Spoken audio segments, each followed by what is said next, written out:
हमारे देश में भाभी माँ थी, अब भाभी जान हो गई। कैसे हो गई? क्यों किया गया ये? भाभी माँ समान होती है, वो आप लोग मजाक उड़ाते हैं, अरे समान होती है। हाँ, ये सब बातें आती हैं। आती है। एक वक्त था शुभंकर भाई जब यहाँ पे एक शब्द आया अरब कंट्रीज से, जो इतनी बोलचाल की भाषा में रम गया कि अभी इस पॉडकास्ट में मेरे ख्याल से 2 बार तो आप बोल चुके हैं। वो शब्द है औरत। 2 बार निकला। आपके हाथ में फोन है, आप चाहें तो अभी, नहीं तो बाद में गूगल कर लीजिएगा। जैसे एक अंग्रेजी का शब्द है बार्क। बार्क का मतलब भौंकना भी होता है। अभी रिसेंटली मुझे किसी ने गुस्से में बोल दिया था कि I can only speak when you will stop barking. बड़ा हर्ट हो गया था।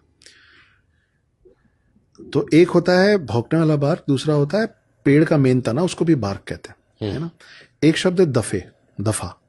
वो दफा 2-3 तरीके से होता है। एक, कितने दफे दिल ने कहा, दिल की सुनी कितने दफे। एक दफा ताजराते हिंद। और एक होता है दफा हो जाए यहां से। उस एक दफा का 3 मतलब होता है। औरत शब्द का कोई दूसरा मतलब नहीं होता है सिवाय एक लौते मतलब का, और वह वजाइना। महिला का गुप्तांग को औरत कहते हैं, और हम लोग इस शब्द को यूज करते हैं। हमको मालूम ही नहीं है। मैं सर्च करता हूँ। प्लीज कीजिए। बाप रे, ये तो बड़ी खतरनाक चीज आप बता रहे हो जी।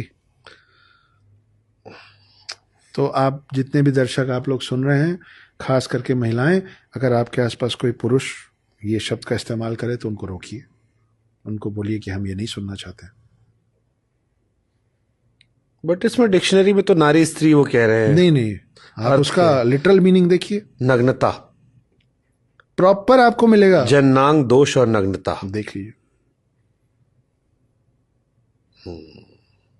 अब आप सोचिए कि इस शब्द की वजह से आज भी उस तरीके के देशों ये में आप जो कह रहे थे, औरत शब्द मूल रूप से अरबी शब्द औरह से आया है, जिसका अर्थ है दोष, अपूर्णता, गुप्तांग, यौनांग, जन्नांग। इसमें से एक भी शब्द अच्छा तो नहीं है ना।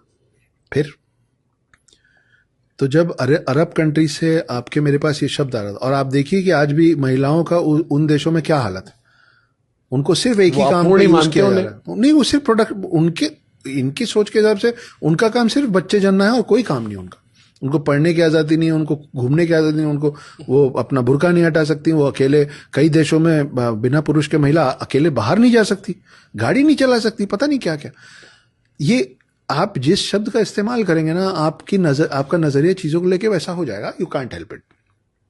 तो जब अरब कंट्री से औरत शब्द आ रहा था, उसी समय फ्रांस से आपके पास आया मैडम। मैडम का मतलब होता है, वहां पे इज्जत देने के लिए महिलाओं को बोला जाता है मेडमोजेल। ये शब्द है। मैडम उन महिलाओं के लिए बोला जाता था जो अपने देह का व्यापार करती थी अपना घर चलाने के लिए। प्रोस्टिट्यूट्स, वो थी मैडम।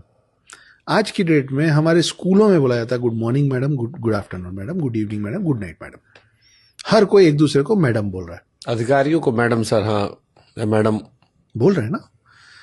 जब फ्रांस से ये मैडम शब्द आया हमने अपना लिया, जब अरब से औरत शब्द आया हमने अपना लिया। उस समय आपके देश में, हमारे देश में, एक अनजान महिला को देवी जी बोल के संबोधित किया जाता था, जो आज भी बच्चन साहब के विषय में बोलते धन्य आप देवी जी।